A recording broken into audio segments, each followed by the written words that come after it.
The Star Wars Vintage Collection has become synonymous with some of the best likenesses, points of articulation, paint apps, and sculpts of any toy line. In the last 4 or 5 years, with the advent of photoreal paint apps, these 3.75-inch scale figures look almost as good as figures 2 or 3 times their size and 6 times the cost. But today, we're going to talk about those few times when a vintage collection figure was actually a step backwards compared to a previous version of the same character. I'm Bert, and this is 10 times the vintage collection release was a step backwards. And stick around till the end because I also have 5 dishonorable mentions that were just a little too good to make the step backwards list. No skill customs. Now, okay, some of the figures on this list have some pretty subtle differences, but they're enough to make them objectively worse, at least to a picky collector like me. This is especially true of figure number 10 on our list, Vintage Collection 153 Vizam. The Black Series 3.75-inch Vizam figure was pretty great, but they made his shoulder sleeve thing too yellowish when it really should be gray. But then, rather than correcting this mistake, the Vintage Collection went all in on the yellow, sending this figure's shoulders from the mildly inaccurate to way off. And I really don't even know who's telling them to color these things. I mean, it's right there on the card back. Additionally, they toned down the wash on his pants, which just doesn't look as good. And on top of it all, they didn't manage to correct the mismatched knee joints. Number 9 on the list is Pop Blue. This one comes down to articulation versus overall appearance, which is going to come up a lot on this list. Basically, I don't think that more articulation automatically means a figure is better than one with less articulation. The figure needs to look accurate and have correct proportions. In this case, the Vintage Collection Pop Blue, with his cute little pouty lips, looks distractingly Lumot-like. With all the Botox Lumot used during his modeling career, his face has become quite distinctive, so just repainting his face and calling him Pop Blue doesn't work. The earlier Legacy Collection Pop Blue figure wins out despite weak articulation because the face actually looks like Pop Blue and the hood color and details look a bit better. A little wash of color goes a long way. Number 8 is the Vintage Collection Imperial AT-AT, let's be real here, AT-AT driver. The Saga Collection AT-AT driver is pretty nice, but lacked quality articulation and had a somewhat stylized helmet. However, I prefer this over the Vintage Collection figure because a little bit of stylization beats having a helmet that lacks sharp details, is too big to account for the fact that it's removable for no real reason, which is what we have in the Vintage Collection multi-pack. Technically, this figure I'm complaining about was first released in the Legacy Collection in 2009, but little, if anything, was changed for the Vintage Collection versions in 2010 and again in 2011, so I'm still counting it on my list. And if the helmet wasn't bad enough, the whole figure comes off as lanky and awkward with long dangling arms and a skinny torso, which is cool if you're me, but not cool if you're an AT-AT driver. Ultimately, it comes down to an overall cool appearance with basic articulation is better than an awkward, big-headed appearance. Number 7 on the list is the Jawa Vintage Collection number 161. The Black Series 3.75-inch Jawa was actually 2 figures for the price of 1. So when Vintage Collection figure was just a repack of one of the Black Series Jawas, it was a real letdown. More money for fewer toys is not good math. Additionally, I think that, like me, many had hoped that for the Vintage Collection they'd make a Jawa figure with fabric robes, which they've actually eventually done, but not for the regular Jawa, but for Mandalorian's Off-World Jawa and Tika from the Obi-Wan Kenobi 3-pack.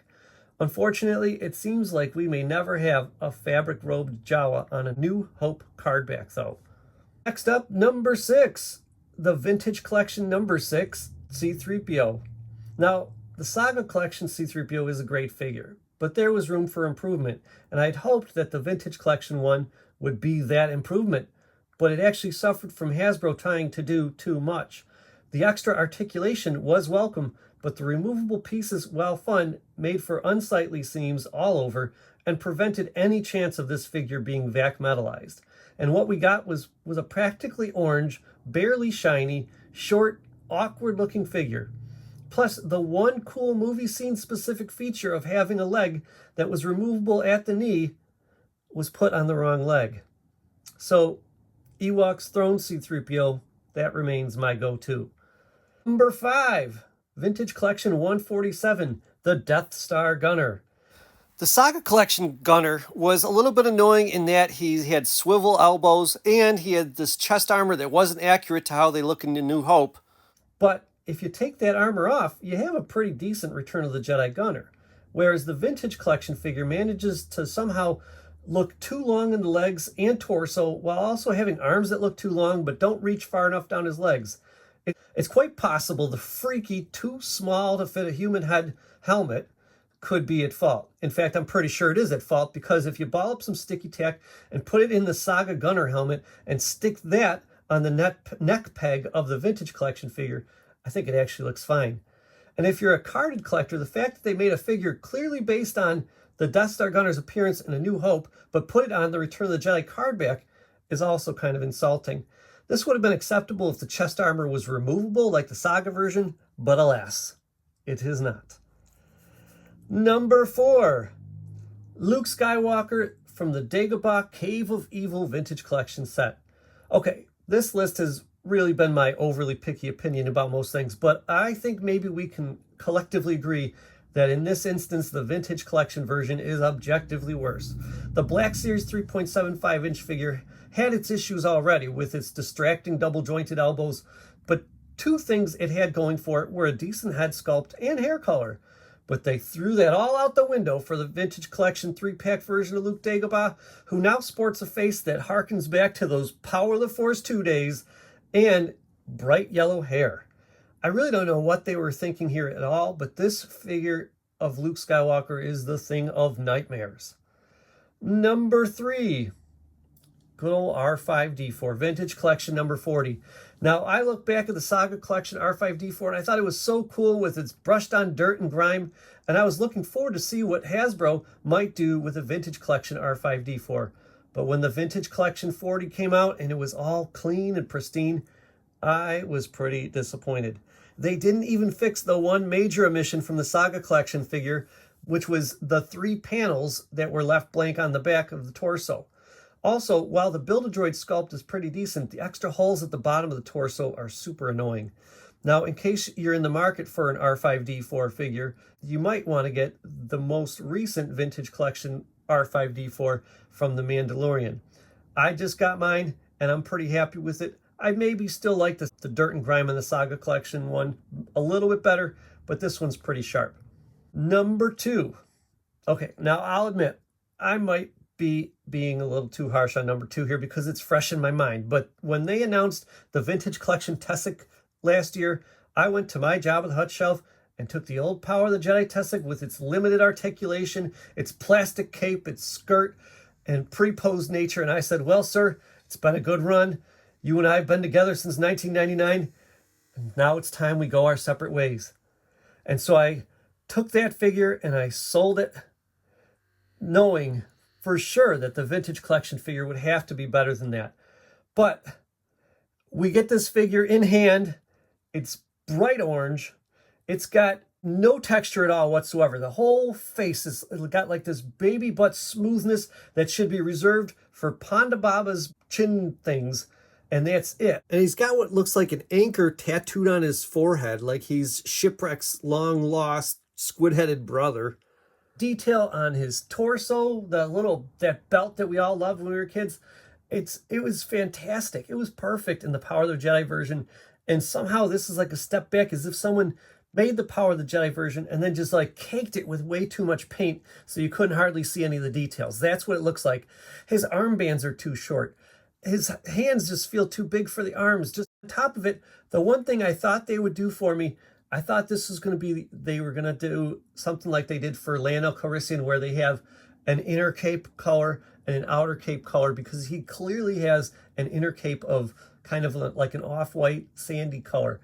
And of course they didn't do that. And just the portrait doesn't even look right. The face is kind of stretched out. He doesn't have that giant neck that we know from the photo references of Squidhead. Just disappointing. All right. I promised some dishonorable mentions. So what a dishonorable mention is when objectively the vintage collection figure is better, but it made some mistakes that had already been correct in previous versions. So the first dishonorable mention is Admiral Akbar. Now it's plain to see that the overall appearance of the vintage collection Akbar is far superior to the Power of the Force version, the proportions, the color, the articulation. But despite all that, Hasbro made two big errors in the vintage collection one that they'd already gotten right in the Power of the Force. Number one being the belt side detail. The Admiral had his belt treated as if it were just boxes all the way around, when in fact the sides of his belt have these clasp looking things. The second error is that his badge is horizontal and not the mostly vertical stack of boxy greeblies that Akbar actually has. Next up on my dishonorable mention list is Luke Endor. Two words make the Legacy Collection version almost better than the Vintage Collection version, and those are removable helmet. The fact that the Vintage Collection version has a permanently attached helmet is one of the most infuriating Star Wars toy decisions in the last decade. Leia Endor, with bigger hair, managed to have a removable helmet, so why, other than an unnecessary accuracy to the old Kenner Luke Endor, why would they make him have a permanent helmet? I don't know. The face looks great. The poncho's super accurate. This could have been a great figure. Now, others have argued that the belt handling is cheap, but if you look closely at screenshots of Luke and behind-the-scene images, his belt shouldn't really have the holster and buckle that early versions of Luke have. So that, I think, is actually an improvement, believe it or not.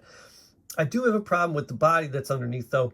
If they had just used the Vintage Collection Jedi Luke underneath with a black hand instead of the, skin, that would have perfectly matched how he looks in the Ewok Village also.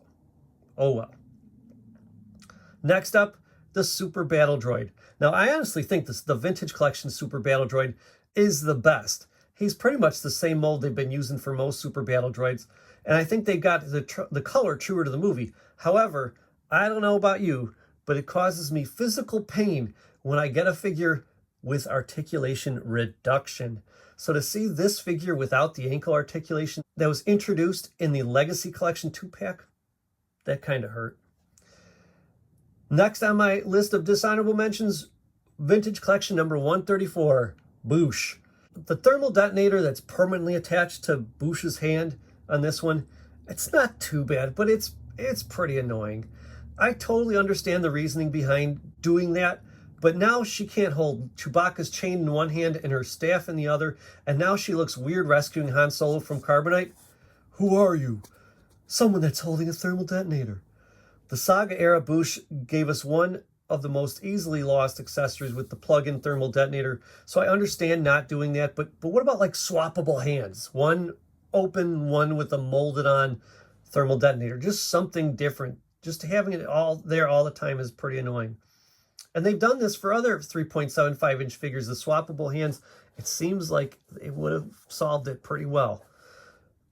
Finally, in my dishonorable mention category, Vintage Collection R2-D2. This is another case of Hasbro re-releasing a figure, but with far fewer parts. But to make matters worse, the features they got rid of were the only things that made the first figure passable in the first place. Really, Hasbro, retire this mold. The fact that you can't turn R2-D2's head from side to side while the top panel's in, and his front panel doesn't stay closed, didn't matter so much when he was serving drinks, but just on his own, he makes for a pretty lame figure. Now that concludes our little side quest of dishonorable mentions, but before we get to the number one instance that a Vintage Collection figure was worse than its predecessor, I want you to take a minute and like and subscribe to this video, because I gotta tell you, if you like this one, you're gonna love my other content, so please check it out. And now, here it is, the number one time a Vintage Collection was worse than its predecessor, and it is Vintage Collection number 45, the Standard Clone Trooper.